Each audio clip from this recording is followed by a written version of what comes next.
They were waiting for a shuttle. The galaxy mocked human warships. Then humanity revealed its ultimate. Before we dive in, here's the whole ride. On a busy alien trade station, a trader named Kestrel and a merchant named Rennick spent an afternoon mocking the ugly, blocky human patrol ship docked below them, convinced humanity is weak and primitive compared to every other species in the Concord. Then a pirate fleet, the Ashfall Raiders, drops out of hyperspace to seize the station. While everyone else runs for the shelters, that same ugly human ship, the Meridian, launches alone to buy the station time, taking on 3 Raider warships at once and getting shredded down to almost nothing. And then, with seconds left on the clock, 40 more human ships arrive out of nowhere, a coordinated, networked fleet the rest of the galaxy never knew existed, and dismantle the Raiders in under 4 minutes. By the end, the station is saved, the Raiders are broken, and every species that ever laughed at human ships has to quietly rethink everything they thought they knew. Stay with me, the ending's worth it. Here's how it happened. The Keptth Way Station hung in orbit above a slow orange gas giant, turning like a great metal wheel against a field of stars. It was one of the busiest transit hubs in this part of the galaxy. Ships from 100 worlds came and went every hour, dropping off cargo, picking up travelers, and refueling before their next long jump through the dark. Kestrel Thorn 9 stood near a wide viewing window on the third ring of the station, watching the traffic outside. She was Varanthe, tall and thin, with a shell-like covering over her shoulders and long fingers that clicked softly together when she was thinking. She was a trader by profession, and she had seen more alien ships in her life than most beings would see in 10 lifetimes. She liked to guess what species a ship belonged to just by its shape, long before the markings became clear. The Ilizar ships were easy. They were shaped like slow arrows, smooth and pale, with wide sensor wings that folded out like feathers when they moved through a system. The Cathal ships were boxier but still elegant, painted in deep reds and golds, built for trade and comfort rather than war. Even the smaller, newer species had ships with a certain grace to them, a sense that whoever built them had been building starships for centuries. Then there were the human ships. Kestrel had seen one dock at the station 2 hours ago, and she still could not stop thinking about how strange it looked. It was blocky, gray, almost ugly if she was honest with herself. No sweeping curves, no elegant lines, just flat armor plates bolted together like someone had built it out of shipping containers. It sat in its berth like a tired old cargo hauler, venting steam from somewhere near the back, as if it could barely keep itself together. "That's the human patrol ship," said a voice beside her. She turned. It was Rennick Odai, a young Cathal merchant she had met a few times before on this same route. He was shorter than her, with smooth green scales and quick, clever eyes. He was grinning the way Cathal did when they found something funny. "The Meridian," Rennick said, reading the name stenciled on the hull in blocky human letters. "Humans only joined the Concord 20 years ago, and this is what they bring to the table. Look at it. It looks like it was built by children playing with scrap metal." Kestrel made a soft clicking sound, which was the Varanthe way of laughing without quite laughing. "I heard their home world only had one system of colonies before they got faster-than-light travel from the Concord scientists. Before that, they were stuck on their own little blue planet for their entire history." "That explains it," Rennick said. "No wonder their ships look primitive. They didn't even design half of it themselves. Half of human technology is just other species' old tech, gifted to them so they wouldn't die out. I heard humans still argue with each other over borders on their own planet, one planet, and they cannot even agree on that." "They fight a lot from what I understand," Kestrel said. "That is the story anyway. Loud, aggressive, always ready for a fight, even against enemies far stronger than them." "Aggressive but weak," Rennick said, shaking his head. "That is the worst combination. The Varanthe are calm and strong. The Cathal are calm and clever. Humans are neither calm nor strong. They are just loud." A soft chime rang through the station's air, and a calm voice spoke in the common trade language used across 100 species. "Attention passengers waiting for connecting shuttle service to the outer ring terminals. Departure has been delayed by approximately 40 standard minutes due to routine inspection. We apologize for the inconvenience." Kestrel sighed, the sound coming out as a low hum from a vent near her throat. She had been waiting for this shuttle for almost an hour already, hoping to catch a connection to a smaller trading post 3 systems away. Renick groaned and slumped against the railing beside her. 40 more minutes, he said. "Wonderful. I suppose we have time to keep watching your ugly human ship then." "It is not my ship," Kestrel said. "I have never even spoken to a human." "None of us have, not really," Renick said. "They keep to themselves mostly except for their diplomats. I heard there are 2 humans on this station right now, actually a pilot and some kind of official, waiting for the same shuttle as us if the manifest board is right." Kestrel glanced toward the manifest board on the far wall, where names and species scrolled past in glowing letters. She saw it a moment later, 2 names near the bottom of the passenger list for the same delayed shuttle. ZTH Calloway, listed as a diplomatic attaché. Mira Akaffer, listed as shuttle pilot off-duty. "There," Kestrel said, nodding toward a bench near the window further down the ring. "I think that is them." 2 humans sat on the bench, and Kestrel studied them the way she studied every new species she met, cataloging details out of habit. They were smaller than Varanthe, and their skin came in a range of shades she still found interesting after all these years of alien contact. The male, presumably the diplomat named ZTH, wore a plain dark uniform with a small emblem on the shoulder, a stylized bird in flight over a blue and green globe. The female wore a flight jacket, the kind pilots wore, with patches sewn onto the sleeves. She had her boots up on the bench and her eyes closed, as if the delay did not bother her at all. "They look so small," Renick whispered, though not quietly enough. "No scales, no plating, nothing. I do not understand how a species like that survives long enough to build starships." "Determination, probably," Kestrel said. "That is what the reports say. Humans lack natural defenses, so they compensate with tools and stubbornness." "Stubbornness will not stop an energy weapon," Renick said. At that moment, the human diplomat ZTH seemed to notice them watching. He looked over and, to Kestrel's slight surprise, smiled and gave a small wave, the human way of greeting someone across a distance. Kestrel felt a strange flicker of embarrassment at being caught staring, and she gave an awkward nod back. Renick, less bothered, simply looked away and pretended to study the manifest board. "Friendly at least," Kestrel murmured. "Naive, more likely," Renick said. "A diplomat who waves at strangers on a station full of 100 different species he knows nothing about. That is either very brave or very foolish." Kestrel did not answer. She turned her attention back to the window, where more ships continued to move through the traffic lanes outside. Far below on the docking ring, the human ship Meridian sat quietly in its berth, still venting that faint trail of steam, looking small and tired next to a sleek Ilizar cruiser docked 2 berths down. She did not know it yet, but she would remember that ship very clearly, very soon, and for reasons that had nothing to do with how ugly it looked.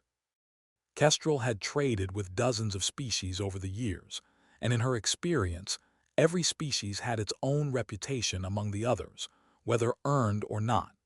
The Ilizar were known for patience and long memory, the kind of species that would remember a broken promise for 3 generations. The Cathal were known for sharp trading and sharper humor, always looking for the profitable angle in any situation. The Varanthe, her own people, were known for calm judgment and careful planning, traits Kestrel liked to think she embodied, though her long-standing habit of judging ships by their appearance alone suggested she still had room to grow in that regard. Humans, by comparison, were still something of a mystery to most of the galaxy, even 20 years after their first contact with the Concord. Kestrel had read the standard briefing documents once, out of simple curiosity, back when humanity had first been admitted as a probationary member species. The reports described a young, technologically limited civilization, discovered only because an Ilizar survey ship had picked up their early radio broadcasts decades earlier and quietly monitored their progress from a respectful distance, waiting to see whether the species would destroy itself before it ever became ready for contact. It had been a close call, according to the reports. Humanity's homeworld had been divided by old rivalries and old wars for most of its recorded history, different nations competing and sometimes fighting for reasons that seemed, from the outside, difficult for other species to fully understand. When first contact had finally been made, many within the Concord had expected humanity to be a difficult, quarrelsome new member, prone to exactly the kind of internal conflict that made some species unsuitable for peaceful, galactic cooperation. Instead, humanity had surprised almost everyone by uniting quickly under a single planetary government, once faster-than-light technology was shared with them, driven, according to the report's Kestrel remembered reading, by a shared recognition that a fractured, quarreling species had no chance of thriving once the wider galaxy became aware of their existence and their weaknesses. It was, Kestrel thought, a strange kind of wisdom, the sort that only came from staring very closely at the alternative and deciding it was unacceptable. "You are thinking too hard about this," Rennick said, noticing the distant look on her face. "It is just a shuttle delay, Kestrel. We have both dealt with worse." "I was thinking about the humans," Kestrel admitted. "About how strange it must be to spend your entire history alone on one small world, fighting each other over borders and resources, and then suddenly discover you are not alone in the universe after all, and that everyone else already has centuries or millennia of head start." "A humbling experience, I imagine," Rennick said. "Perhaps that explains the ugly ships. When you join a conversation already centuries old, you build what you can with what you have and hope nobody laughs too loudly." "Someone is always laughing," Kestrel said quietly, glancing back toward the docking ring window, where the small gray shape of the Meridian still sat in its berth. "It seems unkind when I think about it that way." Rennick shrugged, the gesture somehow managing to look apologetic despite his earlier mockery. "I did not mean unkindness, only observation. Every species finds something to mock about every other species. It is simply how strangers become familiar with one another, a little mockery, a little curiosity, and eventually understanding." Kestrel was not entirely certain she agreed, but she let the matter rest, turning her attention instead back toward the crowded concourse, where dozens of other travelers from a dozen other worlds continued to wait, unaware and unbothered, for a shuttle that had not yet arrived, and unaware entirely of what was about to fall out of the dark sky above them. The station's security office sat on the lower ring, closer to the docking bays, staffed mostly by a rotating crew of Ilizar officers who handled most of Keptth Way Station's day-to-day problems. It was usually quiet work, smugglers trying to sneak contraband through customs, drunk crew members getting into fights in the lower bars, occasional mechanical failures that needed an engineering team. Today it was not quiet. Officer de Renholt, an Ilizar with pale feathers and sharp, watchful eyes, sat at her console and frowned at the readings coming in from the station's long-range sensors. A ship had dropped out of hyperspace at the edge of the system almost 20 minutes ago, far outside the normal approach lanes, and it had not sent any identification signal. She tapped the console, running the signature through the station's database. No match, no registered flight plan, no response to hails. "That is strange," she muttered to herself. Her supervisor, a heavy-set Ilizar named Talvesh Greywing, leaned over her shoulder to look at the screen. "Unregistered contact, no beacon," he said. "Probably just some independent freighter too cheap to pay for a proper transponder license. Happens more than you would think." "Maybe," Desas said, but something about the sensor return bothered her. The ship's mass reading was large, larger than most freighters, and its engine signature did not match any civilian design in the database. She flagged it and kept watching. 10 minutes later, a second unidentified contact appeared. Then a third. Then, within another 5 minutes, 6 more, all converging from the same direction, all moving in a loose formation that no honest merchant convoy would ever use. Dessau felt her feathers rise slightly along the back of her neck, an instinctive Ilizar reaction to danger. "Talvash," she said, her voice tight, "you need to see this." He looked and his relaxed posture vanished immediately. 9 contacts moving in formation. That is not a convoy, that is a fleet. Should I sound the alert? Not yet. Get me a clearer read on those engine signatures first. I want to know who we are dealing with before we panic 60,000 civilians on this station. Dessau's fingers moved quickly across her console, pulling data from every sensor array the station had. It took almost 3 minutes, an agonizingly long time when 9 unidentified ships were closing on your position. But finally, the analysis came back, and when she read it, her stomach dropped. Talvesh, these engine signatures match a partial profile in the old Concord threat database. Ashfall configuration, Raider pattern hulls, modified for speed and firepower rather than cargo capacity. Talvesh went very still. Ashfall Raiders here at Keptth. It gets worse, Dessau said, scanning further D. On the readout, weapons are hot. All 9 ships have their forward batteries charged and ready. They are not here to trade, Talvesh. They are here to take the station. For a moment, neither of them spoke. The Ashfall Raiders were not a myth, not some old story told to frighten young cadets. They were a real and violent group, remnants of a fallen empire that had turned to piracy generations ago, striking isolated stations and lightly defended systems across a wide stretch of unclaimed space. They rarely announced themselves before an attack. They did not need to.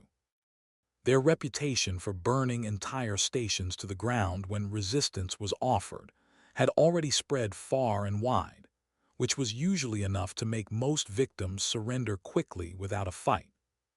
"Sound the alert," Talvesh said, his voice suddenly hard and fast. "Full lockdown.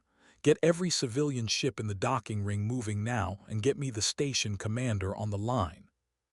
Dessau's hand slammed down on the alarm control, and a moment later a deep, pulsing alarm began to sound through every deck of Keptth Way Station, accompanied by flashing red lights along every corridor and a calm mechanical voice repeating the same message over and over in a dozen languages. "Attention! This is not a drill. Unidentified hostile vessels approaching the station. All personnel proceed immediately to designated shelter zones. This is not a drill." Up on the third ring, Kestrel Thorn 9 felt the deck tremble slightly beneath her feet as the alarm began to blare, the red emergency lights washing over the crowded concourse. For a moment, nobody moved, caught in that strange, frozen instant between hearing danger and believing it. Then the calm, mechanical voice repeated its warning, and the concourse erupted into chaos. Beings of a dozen species surged toward the shelter markers along the walls, some shouting, some simply running, luggage and cargo crates abandoned on the floor as people scrambled for safety. Renick grabbed Kestrel's arm. "What is happening? What is that alarm?" "I do not know," Kestrel said, though a cold, sinking feeling was already spreading through her chest. She had heard station alarms before, small ones for fires or minor decompressions. This one was different. This was the hostile contact alarm, the one used only for something truly dangerous. Through the viewing window, out in the black, she could see the traffic pattern outside the station had changed completely. Civilian ships that had been calmly waiting in queue for departure clearance were now scattering in every direction, engines flaring bright as pilots pushed for maximum acceleration, desperate to put distance between themselves and something Kestrel could not yet see. Then she saw it. 9 dark shapes emerged from the shadow of the gas giant's outer ring, moving fast, their hulls jagged and scarred, painted in dull black and streaked with rust-orange markings that looked disturbingly like old bloodstains. They were unmistakably warships, built for one purpose only, and they were not slowing down. "Ancestors preserve us," Renick whispered, his earlier confidence completely gone, his voice suddenly small. "Those are Raider ships." Down on the bench where the two humans had been sitting, ZTH Calloway was already on his feet, his relaxed posture from moments ago replaced by a sharp, focused alertness that Kestrel found strangely reassuring, even in the middle of her rising panic. Beside him, the pilot, Mira Akafer, had her boots off the bench and her eyes wide open, staring out the same window at the approaching ships, her jaw tight. "That's a lot of hostiles for a way station this size," Mira said quietly. "Ashfall markings," ZTH said, his voice grim. "I've seen those hull patterns in briefing files before. This isn't a random attack, Mira. This station sits on a major supply route. They're not here for a quick raid. They're here to take it and hold it." Mira's eyes flicked toward the docking ring far below, where even from this distance, Kestrel could just make out the small gray shape of the human ship, the Meridian, still sitting in its berth. "We need to get to the ship," Mira said. ZTH nodded once, already moving. "Let's go." Kestrel watched them push through the panicking crowd, moving with a speed and purpose that surprised her, heading not toward the shelter zones like everyone else, but toward the nearest lift down to the docking ring, toward the very danger everyone else was running from. "Come on," Renick said, tugging at her arm. "We should get to the shelters. This is not our fight, Kestrel."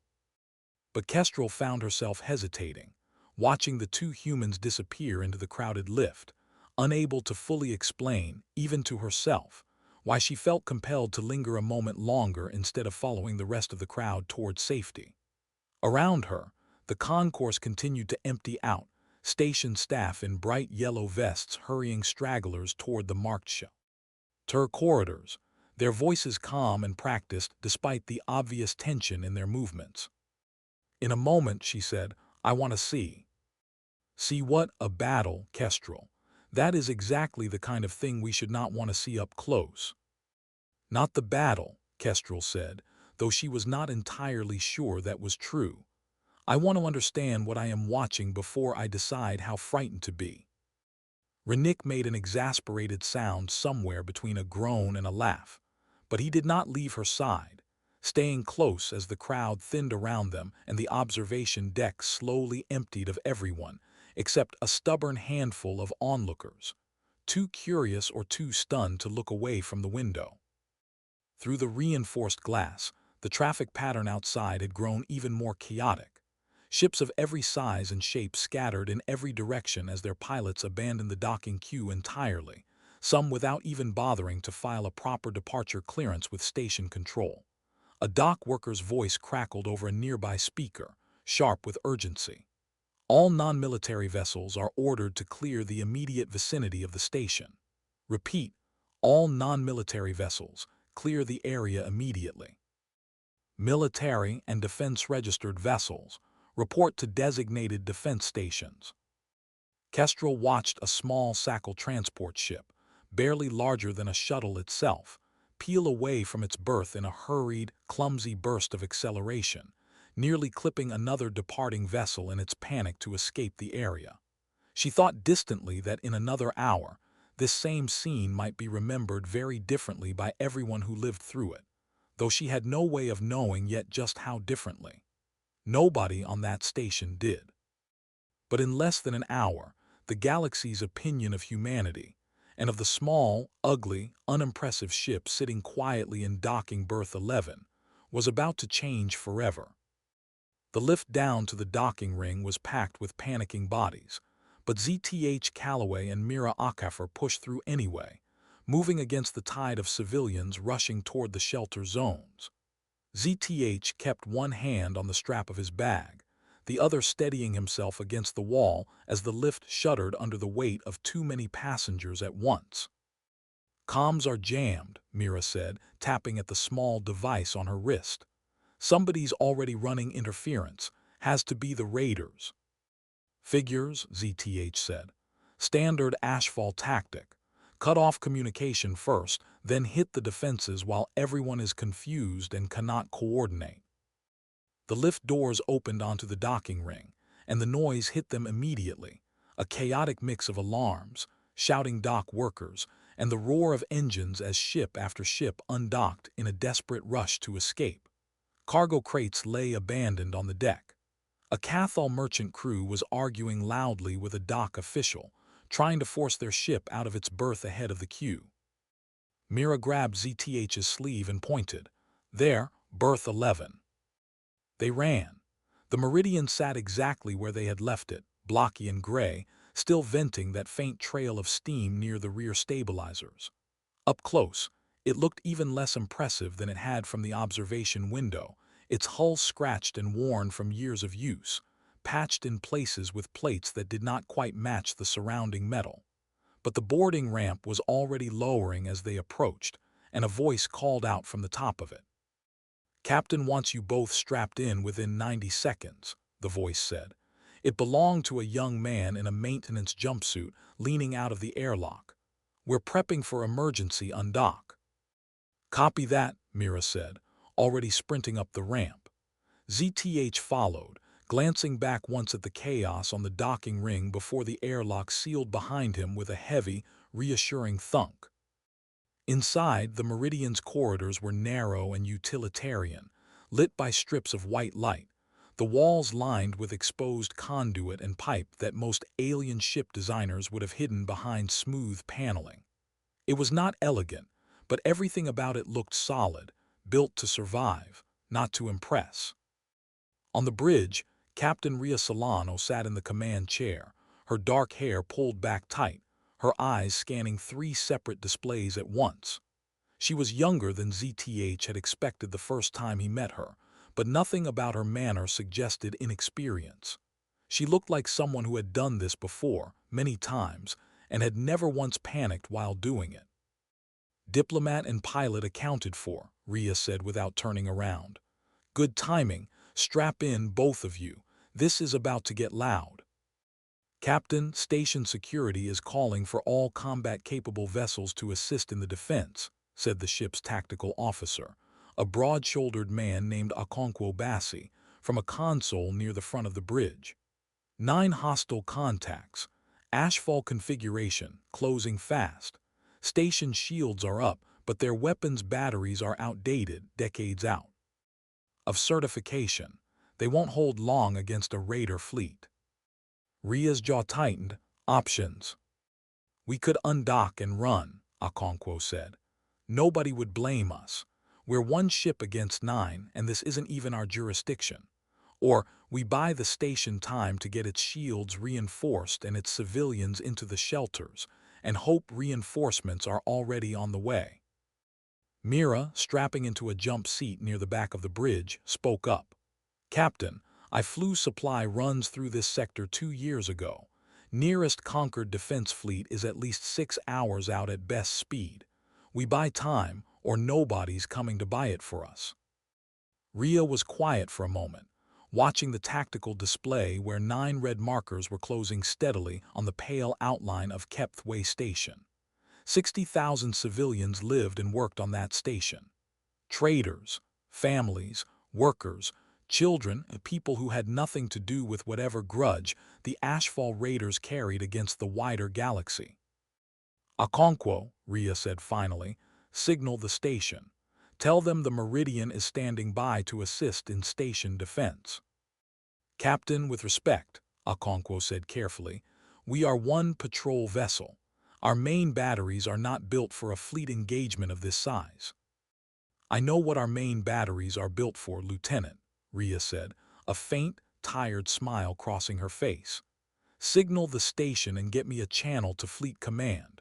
Priority override, authorization Solano 79 Delta." Okonkwo blinked, then quickly turned back to his console, his fingers moving fast. "Captain, sending now." ZTH, still strapping himself into a seat near the wall, exchanged a glance with Mira. He did not know what authorization code the captain had just used, but he recognized the tone in her voice.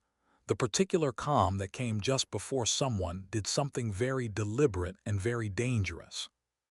Captain Solano, ZTH said carefully, as the diplomatic officer aboard, I should ask, for the record, exactly what we are about to attempt. If I am going to explain this to Concord officials afterward, I would rather not do it blind.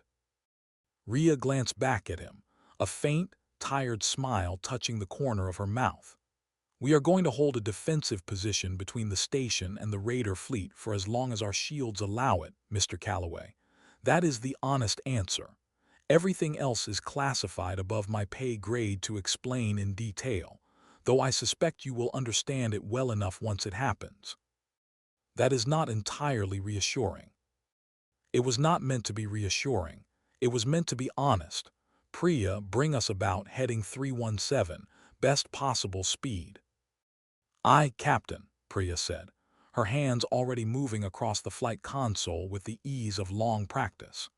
The Meridian's engines thrummed beneath the deck plating, a deep vibration that ZTH felt through the soles of his boots as the ship accelerated away from the station and out toward the approaching Raider fleet.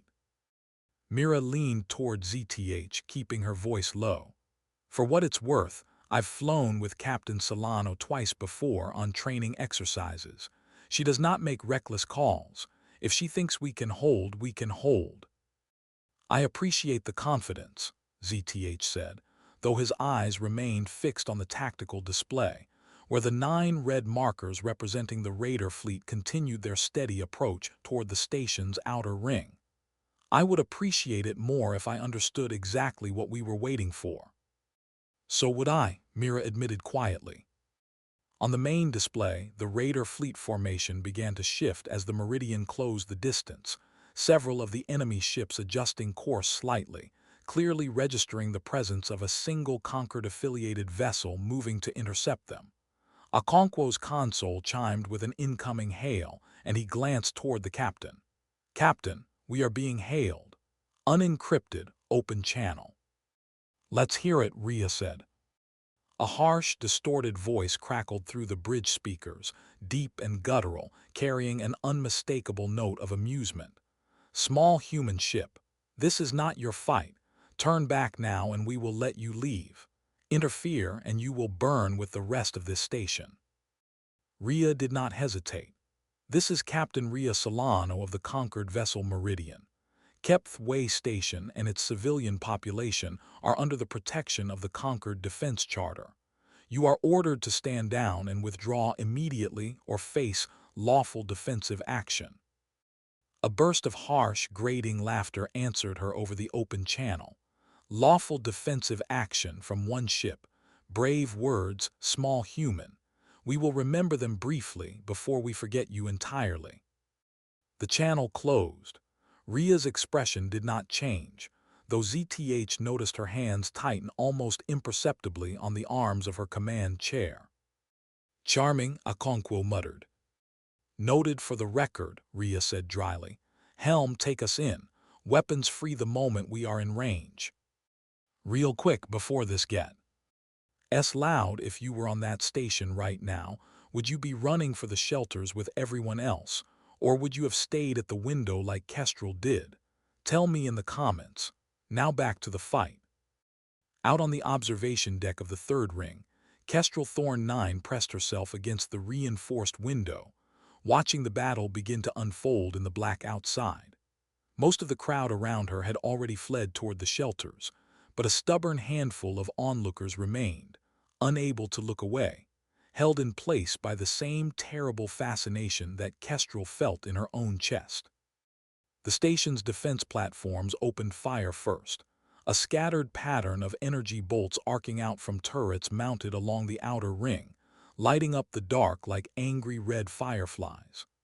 Kestrel had never seen the station's weapons fired before, not in the 6 years she had used Keptth as a trading stop, and she was surprised by how weak they looked against the approaching Raider fleet. Most of the shots missed entirely, the Raider ships weaving and juking with practiced ease, clearly used to facing exactly this kind of resistance. They are not even slowing down, Rennick said beside her, his voice tight with fear. He had not run for the shelters either, though Kestrel suspected it was less bravery on his part and more simple paralysis. The lead raider ship broke formation first, peeling away from the others and diving toward the station's outer docking ring, weapons blazing. A section of the station's shield flared bright white as it absorbed the impact, the whole structure groaning audibly, a sound Kestrel felt in her bones more than heard with her ears. "The shields will not hold against 9 ships," Kestrel said quietly. "Not for long." Then something new appeared on the battlefield. The gray, blocky shape of the human ship, the Meridian, detached from its berth and moved out into open space, and Kestrel felt a strange mix of hope and disbelief rise in her chest. One ship, one small, ugly patrol vessel, against 9 dedicated warships. It seemed almost foolish, the kind of gesture that looked brave from a distance but would end badly, quickly, and permanently. "What is it doing?" Renick asked. "That's suicide." The Meridian did not charge directly at the raider fleet. Instead, it moved to place itself between the nearest raider ship and the section of the station where the docking ring's fuel reserves were stored, a position that would do the most damage if hit, and the position the raiders seemed to be targeting specifically. The human ship's weapons, small compared to the raiders' heavy batteries, opened fire, a rapid stream of bright projectile fire that struck the lead raider's shields and made them flicker. "They actually hit it," Kestrel said, surprised despite herself. The raider ship, clearly annoyed by the sudden interference, turned its full attention toward the Meridian, breaking off its run at the station to instead pursue the smaller human vessel. 2 more raider ships peeled away from the main formation to join the attack, apparently deciding that a single defiant patrol ship was worth destroying before continuing their assault on the station itself. 3 against 1, Renick said. "It will not survive that." Kestrel watched, unable to look away, as the 3 raider ships converged on the Meridian, their weapons' fire lighting up the black in bright streaks of red and orange. The human ship banked hard, rolling beneath a spread of incoming fire, and Kestrel found herself surprised again by how well it moved, far more nimble than its blocky, unimpressive shape had suggested. It was not graceful, not in the way the Ilizar ships were graceful, but there was something efficient about the way it moved, every maneuver serving a clear purpose. Still, 3 against 1 was 3 against 1. A hit landed against the Meridian's rear shields, and Kestrel saw the shield flare and buckle under the impact, the ship shuddering visibly even from this great distance. "It is losing," Renick whispered. On the bridge of the Meridian, alarms blared as the shield's status display dropped into the red. Okonkwo's hands moved fast across his console, redirecting power, compensating for the damage. "Rear shields at 40% and falling," he called out. "We cannot hold this position against 3 of them for much longer, Captain." ZTH watched the numbers drop with a growing sense of dread, doing quick mental math on how long 40% might last against the rate of fire the raider ships were putting out. It did not take a tactical officer to see that the answer was not long enough. He glanced toward Mira, hoping to find some reassurance in her expression, but she was watching the display with the same tight focus as everyone else on the bridge, offering no comfort beyond her steady presence beside him. "I know," Ria said, her voice tight but controlled, her eyes fixed on the tactical display. "Helm, evasive pattern BR. Avo 3, keep us between them and the fuel reserves." "Aye, Captain," said Priya, her hands moving smoothly over the flight controls. The Meridian rolled hard to starboard, dodging a spread of incoming fire, then dove beneath the second raider ship's approach vector, close enough that ZTH, strapped in near the back of the bridge, felt his stomach lurch with the sudden change in direction. "Captain," Okonkwo said, "Fleet Command is responding to your authorization code. They are asking for confirmation." "Send it," Ria said immediately. "Full confirmation, authorization Solano 79 Delta, execute."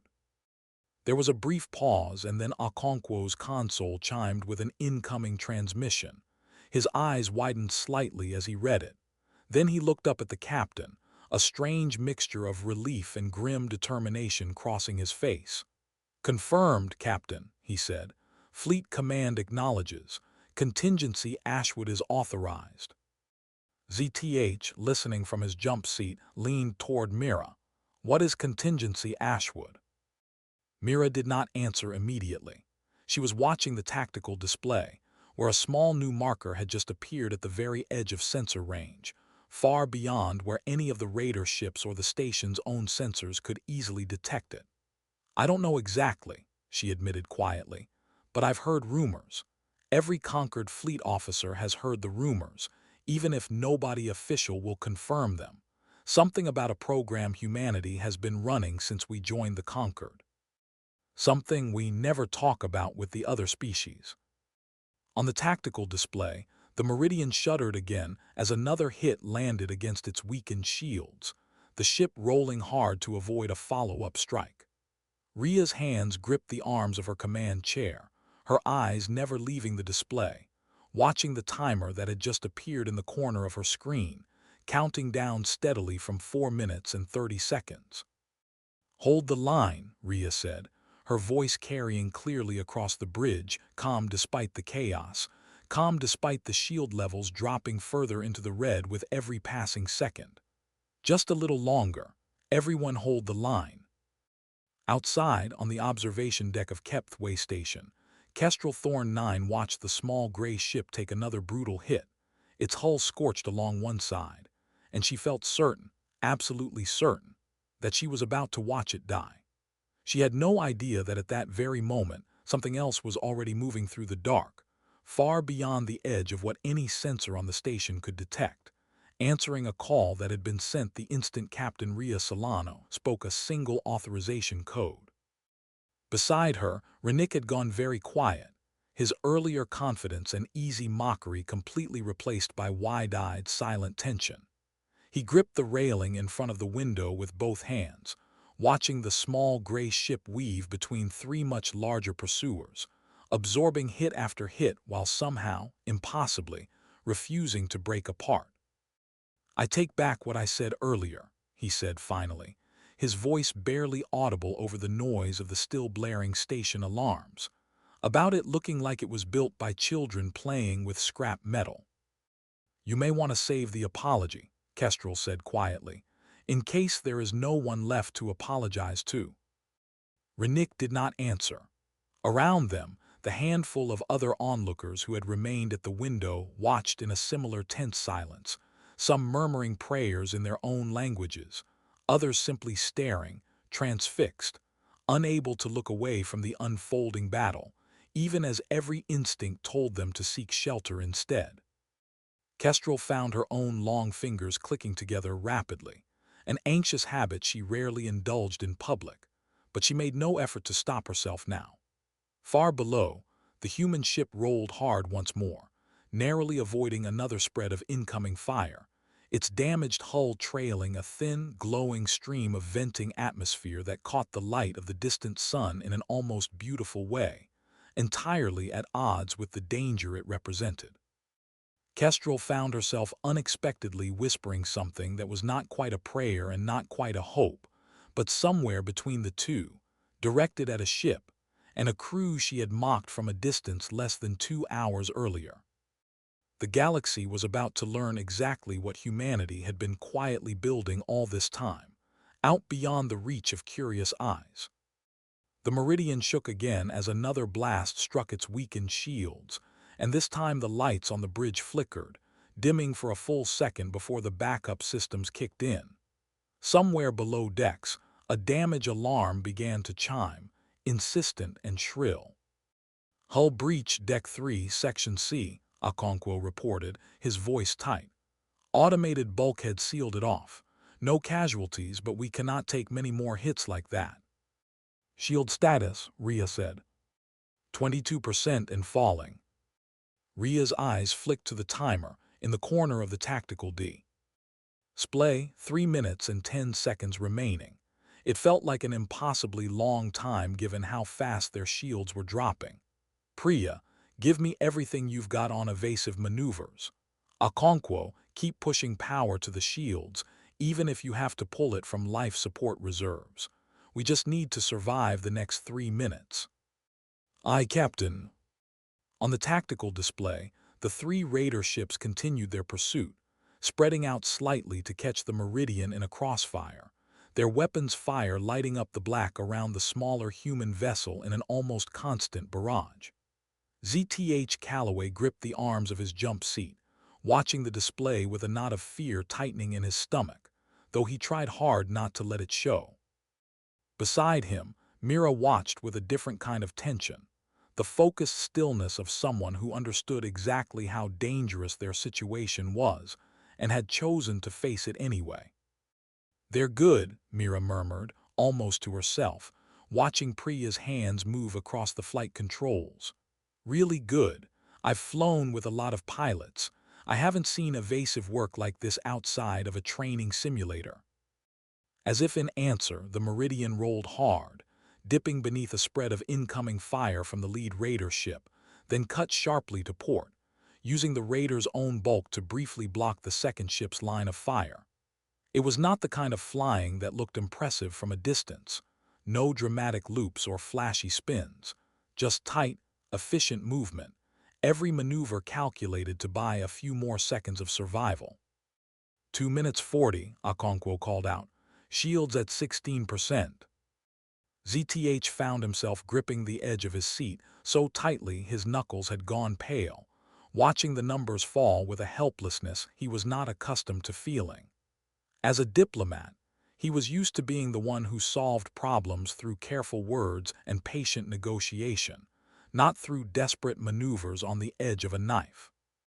There was nothing for him to do here except watch and trust in people he had known for only a few months aboard a ship he had boarded almost by accident, on a routine assignment that was never supposed to involve combat of any kind. "You all right?"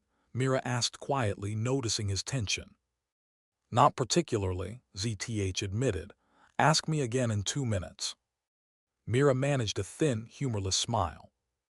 On the Raider flagship, though nobody aboard the Meridian could see it, the pirate commander leading the assault was growing increasingly frustrated. His name, if it mattered to anyone beyond his own crew, was Grath Austin, a broad, scarred creature of a species that had once ruled a small stellar empire before its collapse generations ago left his people scattered and desperate, turning many of them toward piracy simply to survive.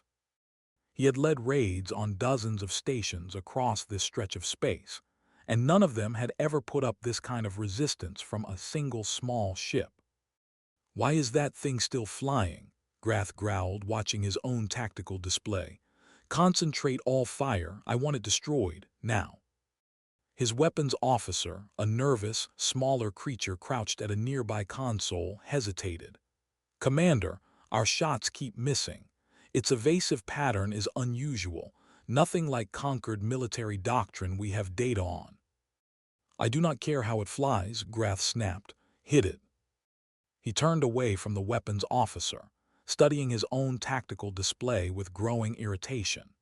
In 3 decades of raiding, Grath had faced defenders of every kind, overconfident militia captains who panicked at the first sign of real resistance, station commanders who surrendered the moment his fleet dropped out of hyperspace, even the occasional stubborn Concord patrol that put up a token fight before fleeing to save itself. He had never faced a single ship that refused to do either. "Commander," said a second officer, a wiry creature monitoring long-range sensors near the rear of the bridge, "the human ship's power signature is unusual. It keeps redistributing energy between systems in patterns that do not match standard Concord doctrine. I believe they are drawing power from non-essential systems to reinforce their shields." "Then their life support will fail before their shields do," Grath said. "Keep firing. Eventually something will break." But even as he said it, a small, uncomfortable doubt had begun to settle into his mind, one he did not care to examine too closely. The small ship had already survived 3 minutes of concentrated fire from his best pursuit vessels, far longer than any reasonable tactical model would have predicted. Something about that fact nagged at him, though he pushed the feeling aside, unwilling to let doubt slow his pursuit now, so close to finally silencing the irritating vessel once and for all. Back on the Meridian's bridge, the shield readout dropped below 10%, and a new alarm joined the chorus already filling the bridge with noise. Ria's face remained calm, but ZTH could see the tightness around her eyes, the barely restrained tension in how she held herself. "Shield's critical," Okonkwo said. "One more solid hit and we lose them entirely." "Distance to reinforcement arrival?" Ria asked. 1 minute 50 seconds, Captain, assuming they maintain current speed. "We do not have 1 minute 50 seconds at this shield level." Ria's mind worked fast, running through options, most of them bad. She could break off and run, saving her ship and her crew, but that would leave the raiders free to resume their assault on the station, and the station's own defenses would not hold much longer either.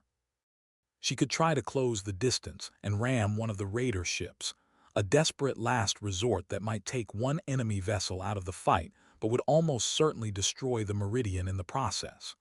Or she could do something the raiders would never expect, something that went against every instinct that told a smaller, weaker ship to keep running from a larger, stronger enemy. Ria said, "New heading. Take us directly toward the lead raider ship. Closest possible approach." Priya's hands froze for half a second over the controls, a flicker of surprise crossing her face before her training took over. "Aye, Captain, closing the distance." "Captain," Okonkwo said, alarm clear in his voice, "at that range, their weapons will have a much easier time tracking us. Our shields will not survive contact." "I am not planning to take contact," Ria said. "Just to get close enough that their own point defense systems have trouble distinguishing our hull signature from their own ship's mass in the sensor return. It will buy us a few extra seconds while their targeting computers recalibrate. It is not much, but it might be enough." ZTH, watching from his jump seat, found himself holding his breath as the Meridian surged forward, closing the gap toward the lead raider ship at a speed that felt reckless, almost suicidal. On the tactical display, the distance between the two ships shrank rapidly, and for one terrifying moment it looked as though Ria's gamble had failed entirely, the lead raider ship's weapons tracking smoothly onto the Meridian's new heading without any hesitation at all. Then, at the very last possible moment, Priya rolled the ship hard, skimming past the raider vessel at a distance so close that ZTH could see, through the forward viewport, the pitted, scarred surface of the enemy hull rushing past in a blur. A spread of weapons fire from the raider ship's secondary batteries sailed harmlessly past where the Meridian had been half a second earlier, striking empty space instead. "Contact confusion achieved," Okonkwo said, a note of disbelief in his own voice. "Their point defense systems dropped tracking for almost 2 full seconds." "Use them," Ria said immediately. "Priya, get us clear. Evasive pattern Delta now." The Meridian rolled away from the lead raider ship, putting distance between itself and all three pursuers, buying precious seconds while the raider fleet's targeting system struggled to reacquire a clean lock. On the tactical display, the countdown timer continued to tick down, now showing just over 1 minute remaining. "Shields at 4%, Okonkwo reported, his voice tense but steady. "We are still in this fight, Captain, but barely." "Understood," Ria said, her eyes fixed on the display, watching the timer with an intensity that ZTH found almost as frightening as the battle itself. "Everyone hold. We are almost there."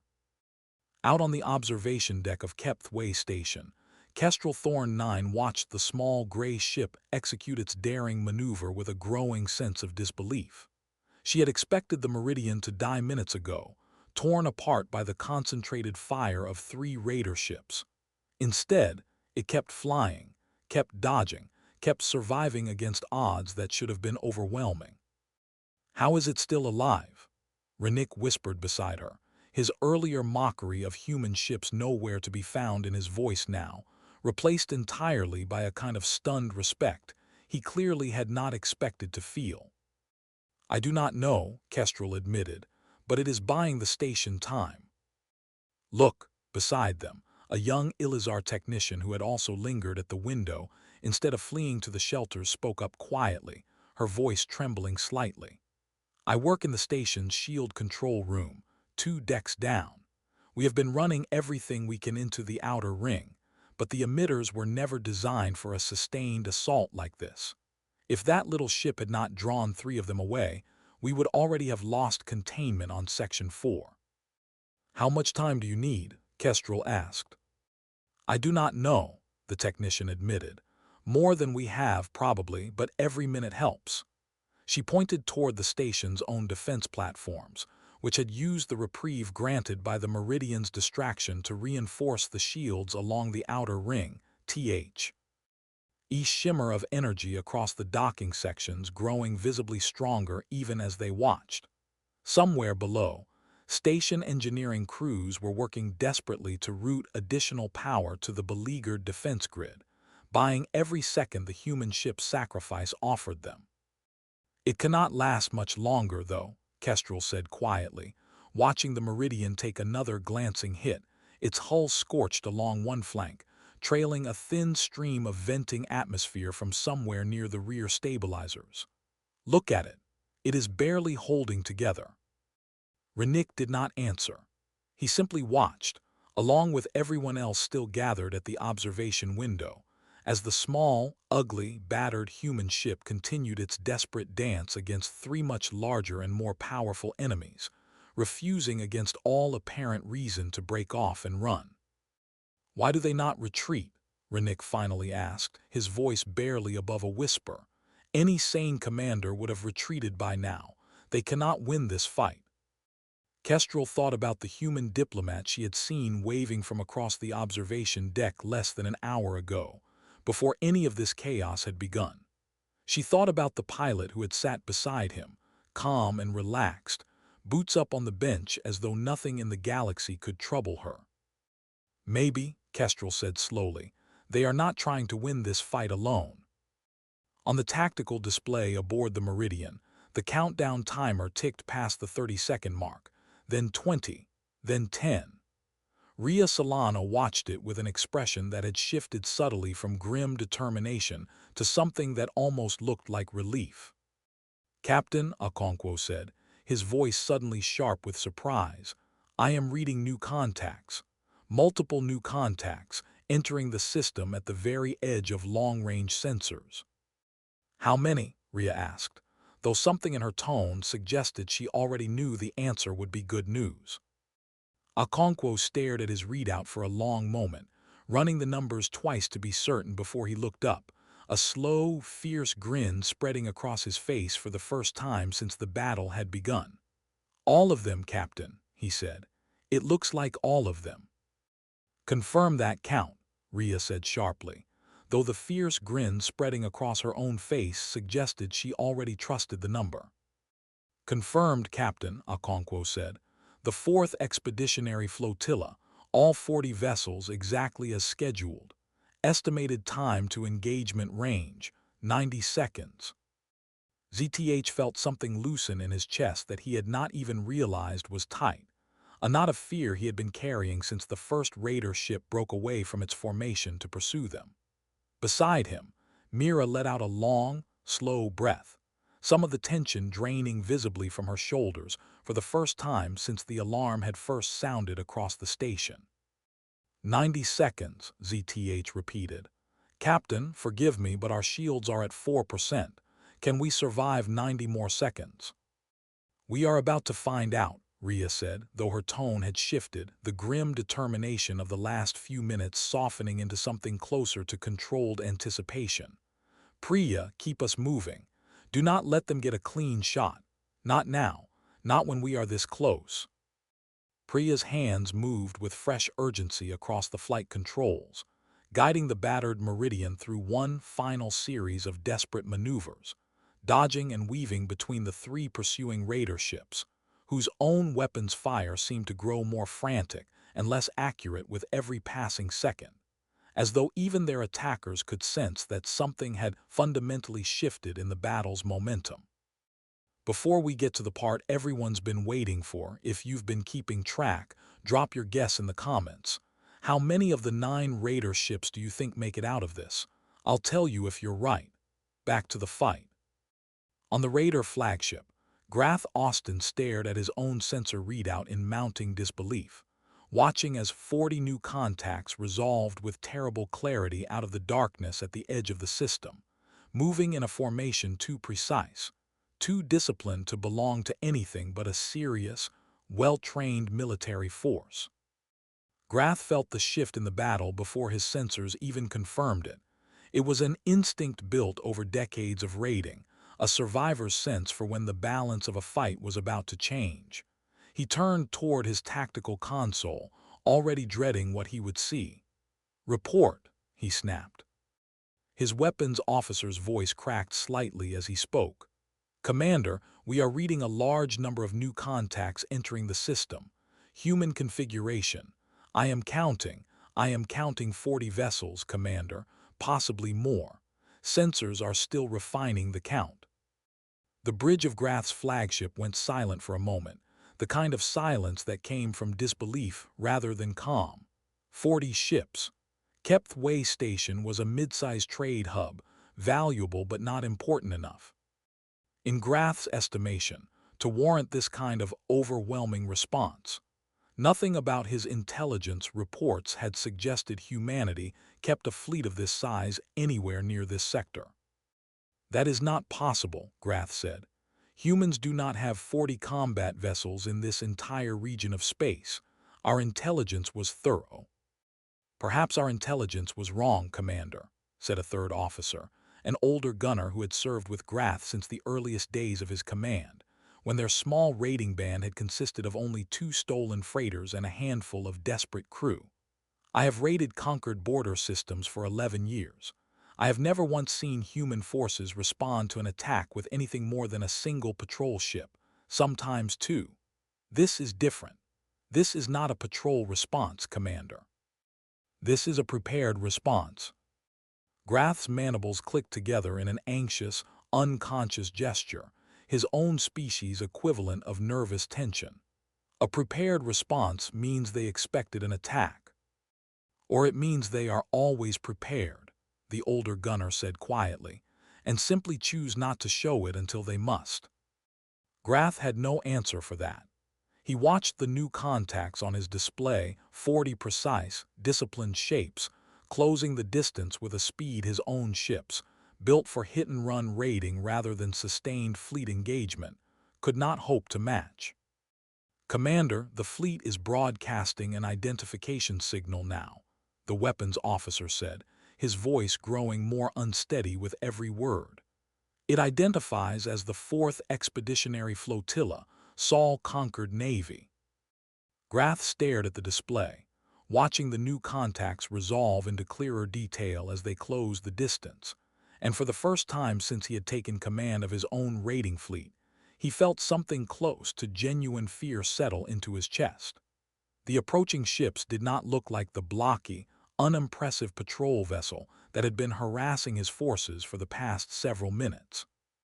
These were larger, sleeker in their own utilitarian way, bristling with weapons emplacements, moving in a tight, disciplined formation that spoke of serious training and serious purpose. "Break off the attack on the station," Grath said quickly. "All ships regroup on my position. Prepare for—" He never finished the order. Aboard the Meridian, the bridge crew watched the tactical display with a mixture of relief and fierce pride as the arriving fleet spread out across the battle space, moving to encircle the raider ships with practiced, efficient precision. At the head of the formation flew a much larger vessel, easily 5 times the size of the Meridian, its hull marked with the designation ISV Endeavor. "Fleet Command, this is Meridian Actual," Ria said into her comm, her voice steady despite the exhaustion clearly written across her face. "Good to see you, Admiral." A new voice came through the comm, warm despite its formality. "Meridian, this is Endeavor Actual. Good work holding the line, Captain Solano. We will take it from here. Fall back and get your ship clear of the engagement zone. You have done enough for one day. Copy that endeavor, Ria said. Priya, take us out of the combat zone. Let's give the fleet some room to work. As the Meridian pulled back, its damaged hull venting thin trails of atmosphere into the void, ZTH Calloway watched through the forward viewport as the true scale of the reinforcement fleet became visible.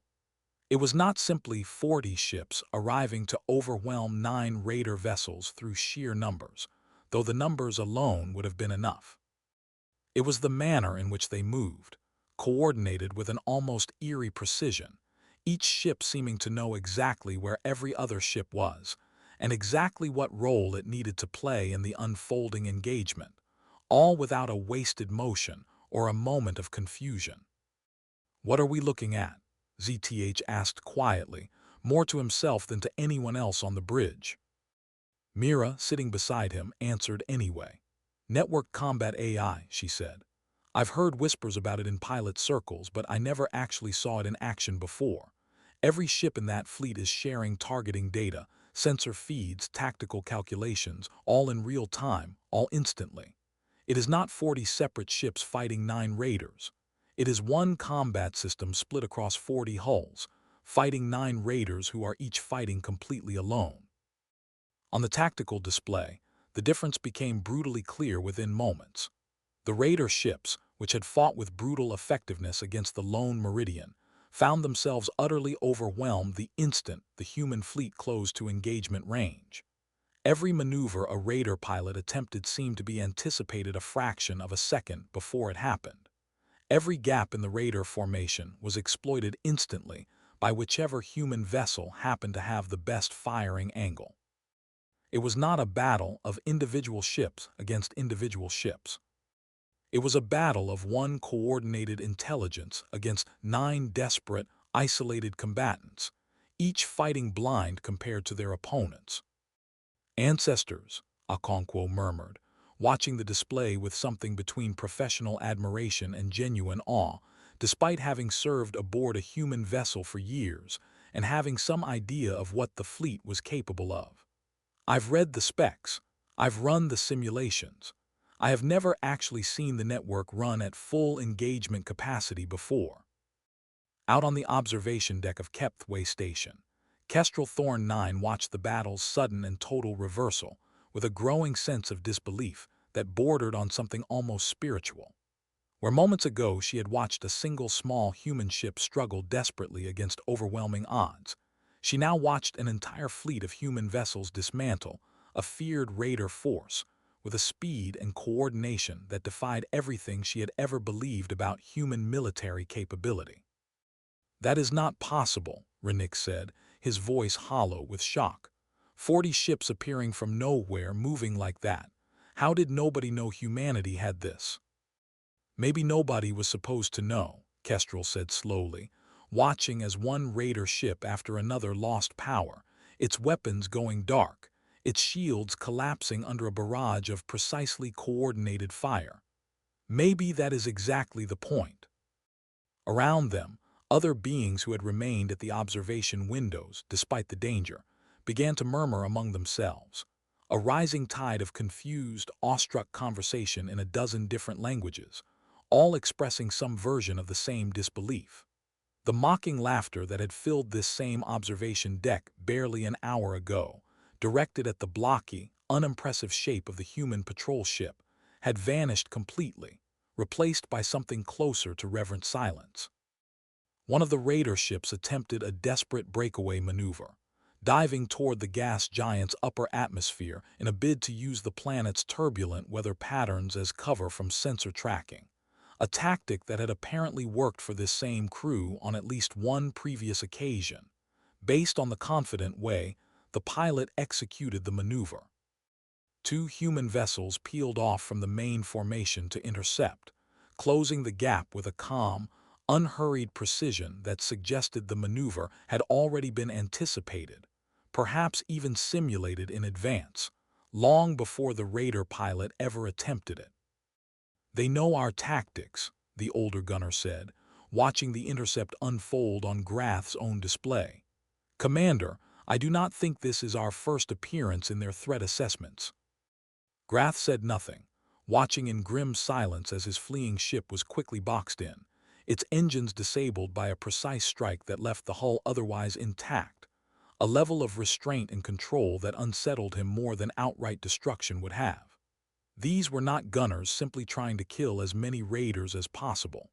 These were gunners executing a plan methodically, exactly as intended, with almost no wasted shots and no unnecessary damage.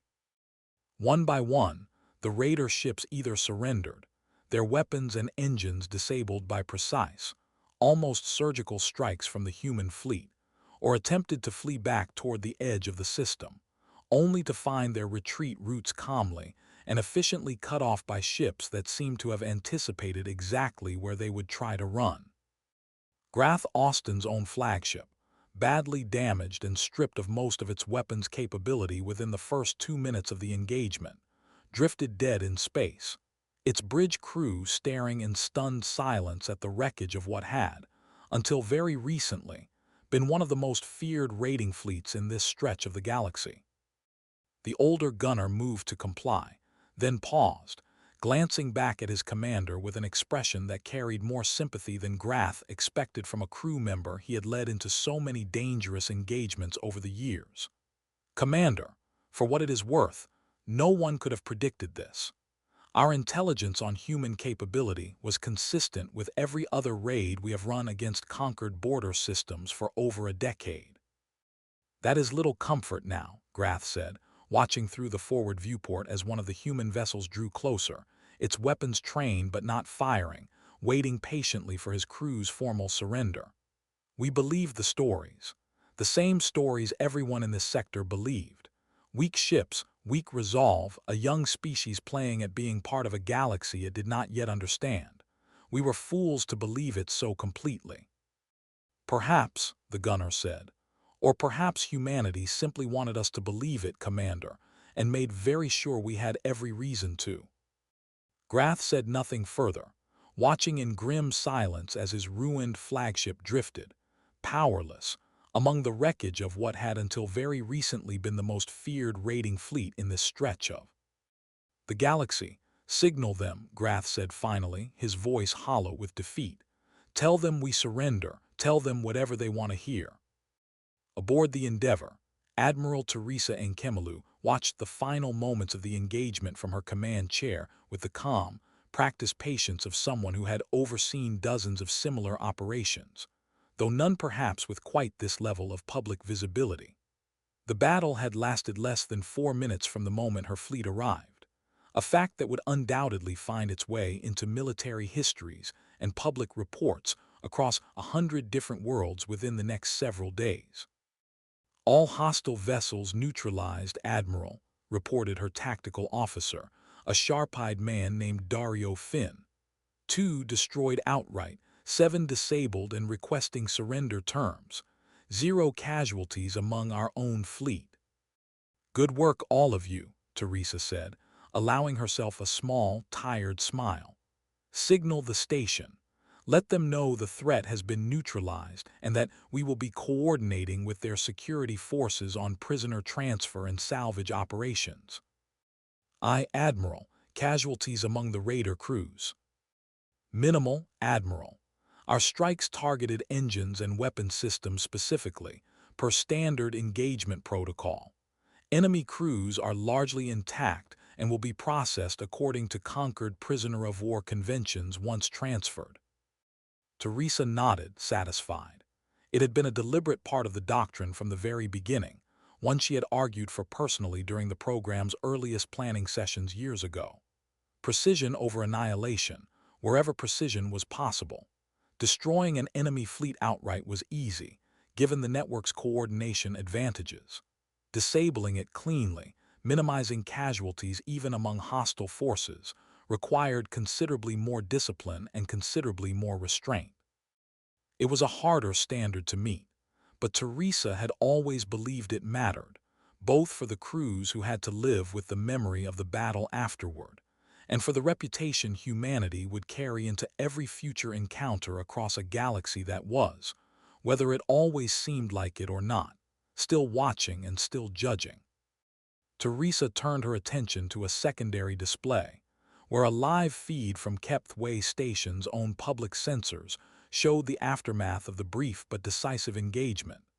The wreckage of raider ships drifting silently among the calm, orderly formation of her own fleet. She had commanded the 4th Expeditionary Flotilla for almost 6 years now, ever since the program that built it had first moved from theoretical planning into active deployment, and she understood, perhaps better than most, exactly what today's engagement represented. For 20 years, since humanity had first joined the wider galactic community, the other species of the Concord had seen only a small, cautious fraction of what human engineering and human military doctrine were truly capable of producing. They had seen the individual patrol ships, blocky and unglamorous, built for durability and function rather than elegant appearance, and they had drawn their own conclusions about human capability from that limited glimpse. Few outside a small circle of conquered military leadership, and few still outside humanity's own government, understood that those individual ships were never meant to be judged alone.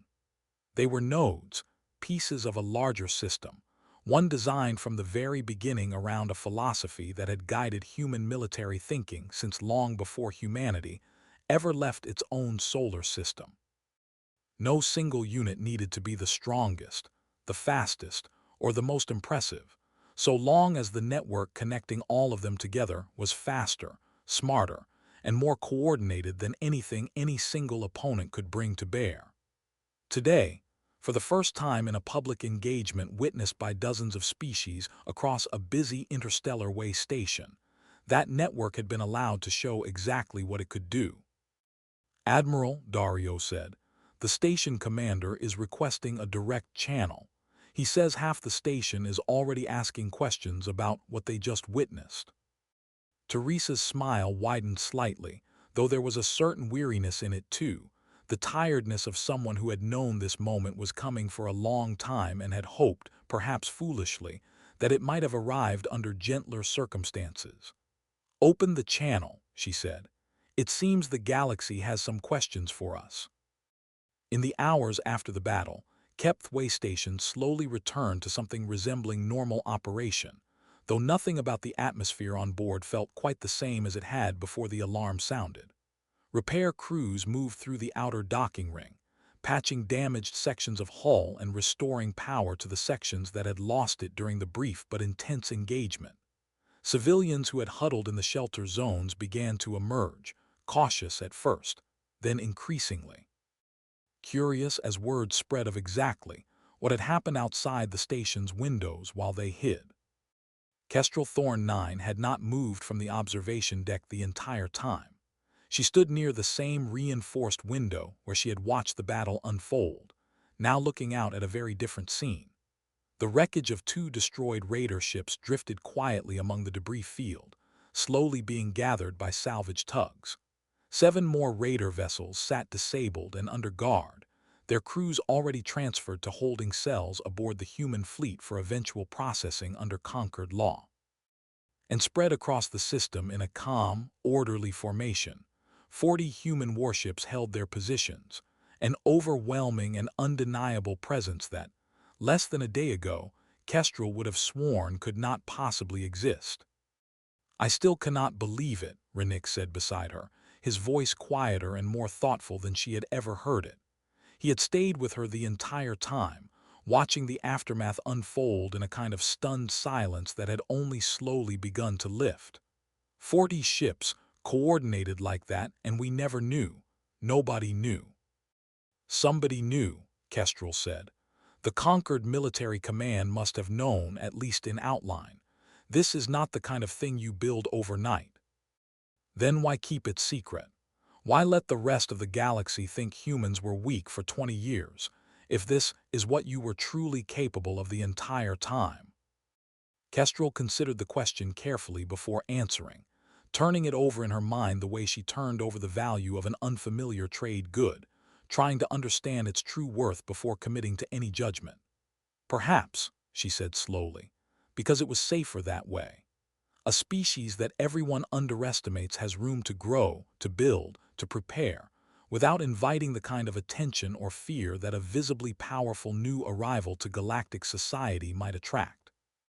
The Concord had wars before humanity ever arrived. Old grudges, old rivalries. Perhaps humanity understood that arriving quietly and building carefully was wiser than arriving loudly and being seen as a threat before anyone had a chance to know them as people first.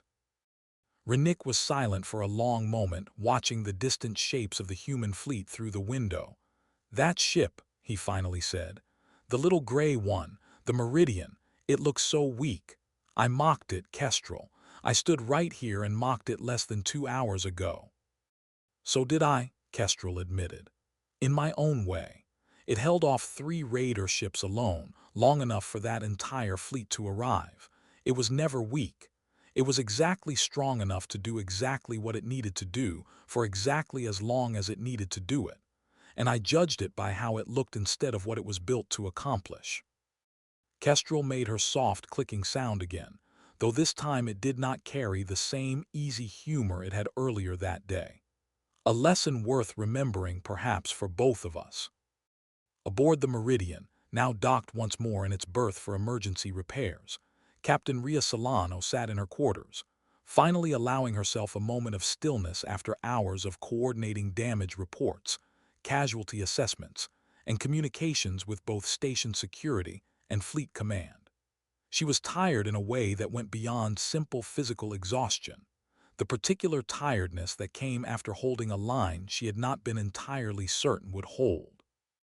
A soft chime at her door announced a visitor, and she called for them to enter. ZTH Calloway stepped inside, looking a little worse for wear himself, though largely unharmed by the battle beyond the general shaking his nerves had taken. "Captain," he said, "I wanted to thank you properly. I mean, not just the formal kind of thanks I will have to write up in my diplomatic report later." Ria managed a tired smile. "You do not need to thank me, Mr. Calloway. It is the job." "Still," ZTH said, taking a seat across from her when she gestured toward it, "I have been doing diplomatic work with the conquered species for almost 8 years now. I have heard what they say about us in private when they think no human is listening closely enough to understand the nuance. Primitive, weak, aggressive, without the strength to back it up. I have heard it so many times that I stopped being bothered by it mostly. It was simply the price of admission to a much larger community, and I understood why our government chose to let that impression stand rather than correct it too aggressively." "And now?" Ria asked. ZTH was quiet for a moment, considering his answer carefully. "Now I think that impression is about to change very quickly, whether our government intended it to happen this way or not. Word of what happened here today will spread through conquered space within days. Every species with a stake in galactic politics will be recalculating exactly what humanity means as a member of this community." Ria's expression grew more serious. "That is what worries me, honestly. Fleet Command kept the expeditionary program quiet for a reason. A species that reveals overwhelming strength too suddenly can trigger exactly the kind of fear and preemptive hostility that our government worked so hard to avoid during our first 2 decades in the Concord." "Maybe," ZTH said. "Or maybe today showed something more important than raw strength. 60,000 civilians on this station, most of them not human, all of them alive right now because a human captain chose to put her ship and her crew between a raider fleet and a station that was not even her jurisdiction to defend. That is not just a demonstration of what humanity can destroy, Captain. It is a demonstration of what humanity chooses to protect and how far we are willing to go to protect it." Ria considered his words for a long moment, looking out through the small viewport in her quarters at the calm, orderly formation of the 4th Expeditionary Flotilla, still holding its position out among the stars. "I hope you are right," she said finally. "I hope that is the story the galaxy remembers, instead of just the size of the fleet." 3 days later, Admiral Teresa Nkemelu stood in a small conference room aboard Keptth Way Station, facing an unusually large gathering of representatives from across the Concord's member species. Ilizar diplomats sat beside Cathal trade officials. Varanthi Station administrators sat near representatives from half a dozen other species Teresa recognized from her years of Concord service. All of them gathered for the same reason: to formally discuss and formally understand exactly what had happened at Keptth Way Station and what it meant for humanity's place within the wider galactic community going forward. Admiral Nkemelu, began the lead Ilizar representative, an elder statesman named Corvin Ashwing, his feathers carefully groomed despite the gravity of the meeting. The Concord thanks humanity for its decisive intervention in defense of this station and its civilian population. That gratitude is genuine and will be formally recorded. However, I believe I speak for many gathered here when I say we have questions about the scale of the fleet that responded to this incident. A brief murmur passed through the room before Teresa raised a hand gently, and the assembled representatives quieted once more, waiting for her response. "That is a fair question, Ambassador," Teresa said, standing to address the room directly, "and I intend to answer it honestly, within the limits of what Fleet Command has authorized me to share. Humanity has, since joining the Concord 20 years ago, maintained a defense doctrine built around distributed, networked fleet coordination rather than individually powerful vessels. Our patrol ships are, by design, unremarkable in appearance and modest in individual capability. That was never a limitation forced upon us by circumstance.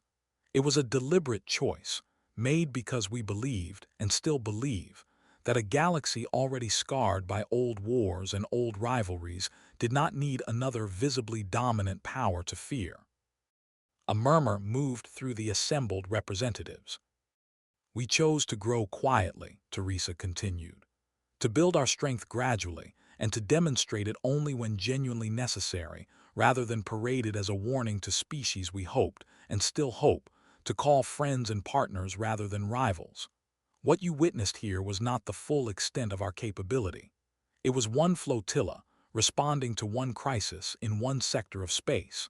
We do not intend that to be read as a threat.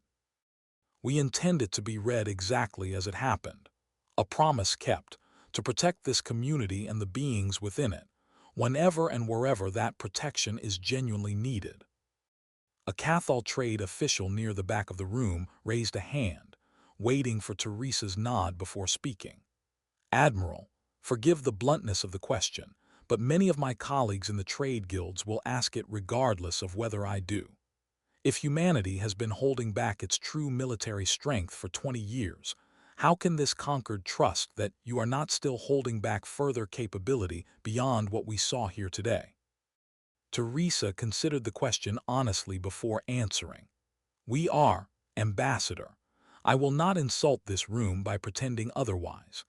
Every member species of this Concord holds back some capability from full public disclosure, for reasons of security that I suspect every government in this room understands perfectly well. What I can tell you is this: the doctrine you saw demonstrated here was built, from its very first design principle, around defense and protection rather than conquest or intimidation. We did not build the expeditionary flotilla to expand human territory at the expense of our neighbors.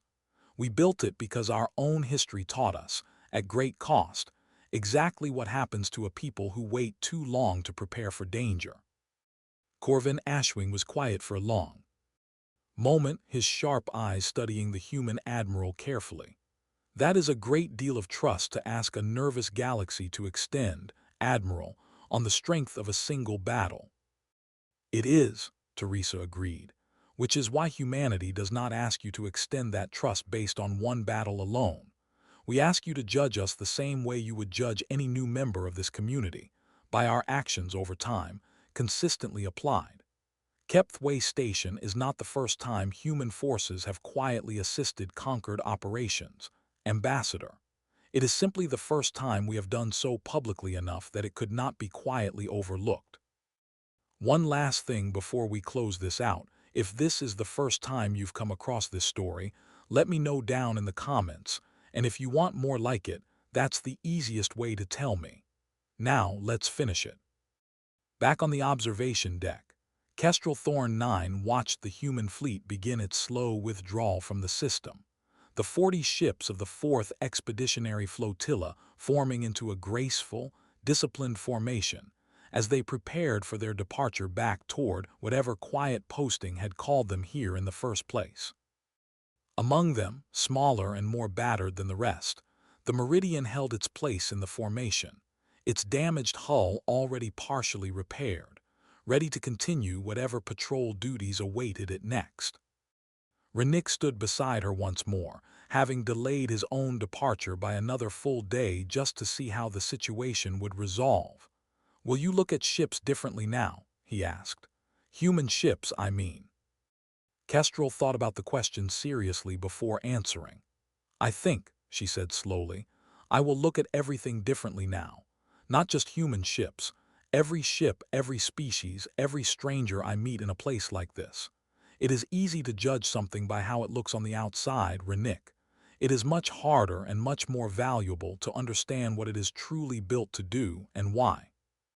Far below on the docking ring, the boarding ramp of the Meridian slowly retracted as the ship prepared for departure, its crew going through the familiar motions of undocking procedure, readying themselves for whatever quiet patrol duty would come next, largely unaware, or perhaps simply uninterested, in the fact that they had just changed how an entire galaxy understood their species. The shuttle that Kestrel and Renick had originally been waiting for so many hours ago finally departed the station later that same day, carrying them both toward their original destinations, as though nothing unusual had happened at all. But as Kestrel settled into her seat and watched Keptth Way Station shrink behind her through the small viewport, she found herself thinking not about her delayed trade schedule, nor about the profits she still hoped to make on this trip, but about a small, blocky, unremarkable gray ship that had stood alone against overwhelming odds simply because it was the right thing to do. Somewhere out in the vast dark of the galaxy, humanity's ships continued their quiet patrols, unremarkable in appearance, easy to mock from a distance, and ready, without hesitation, to reveal exactly what they were truly capable of whenever the moment finally demanded it. She thought, too, about the words the human admiral had spoken during the formal Concord meeting, words that had already begun circulating through trade networks and diplomatic channels across a dozen systems by the time Kestrel's shuttle finally departed. A promise kept, rather than a threat made. It was a fine sentiment, the kind diplomats were trained to offer in moments like this, and Kestrel, ever the careful trader, knew better than to accept fine sentiments at face value without evidence to support them. But she had seen the evidence herself, standing at that observation window, watching a small, unremarkable ship place itself between danger and 60,000 strangers who were not its own people, simply because doing so was the right thing to do. That, she thought, was worth more than any formal statement delivered in a conference room days later. "Where will you go next?" Renick asked, settling into the seat beside her as the shuttle began its final approach toward its first waypoint. "Wherever the trade routes take me," Kestrel said, "same as always. And if you cross paths with more human ships along the way." Kestrel considered the question, watching the stars shift slowly outside the shuttle's small viewport. "Then I will look a little closer before I decide what I think of them," she said. "I imagine that is a lesson worth carrying for a long while yet." The galaxy, Kestrel suspected, would be a little more careful about its jokes from now on.